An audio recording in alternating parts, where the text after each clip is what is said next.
අඟුලිමාල පිරිත නිසා මිනිසුන්ට සෙත්තුන විදිය හිතා ගන්න බෑ.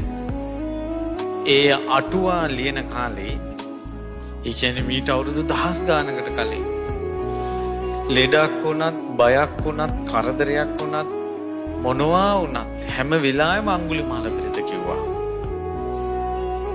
අඟුලිමාල පිරිත කියන්න හිතේ සද්ධාවත් එක කියන්න හැම උවදුරක්ම දුරු වෙලා ගියා.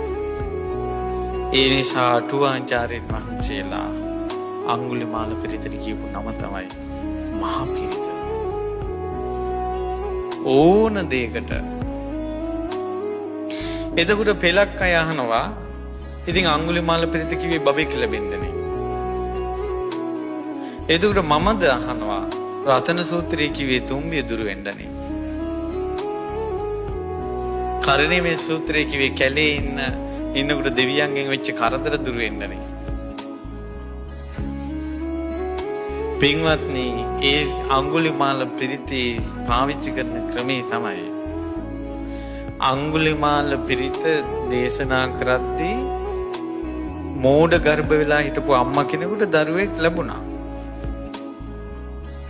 යතෝ හම්බගිනි අරියා ජාතිය ජාතෝ නාමි ජානාමි සංජිච්ඡපාන ජීවිතා වෝරෝ භේතා තේන සච්චේන සුත්තිතේ හෝතු සුත්තිගබ්බස්සාති කියනකොට ඒක තමයි ඒක උනේ.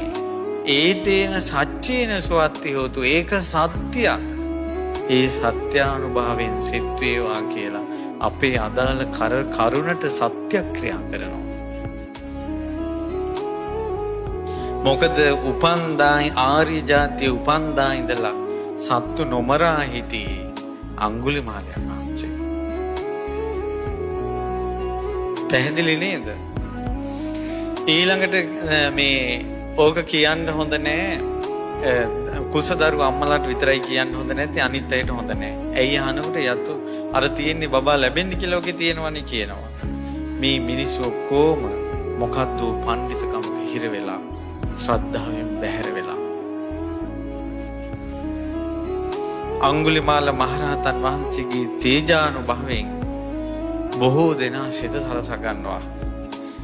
ඇත්තටම පින්වත්නි, අඟුලිමාල පිරිත නිසා සෙත් වෙච්ච අයගේ කතා ගත්තොත් එහෙම කෙලවරක් නැහැ.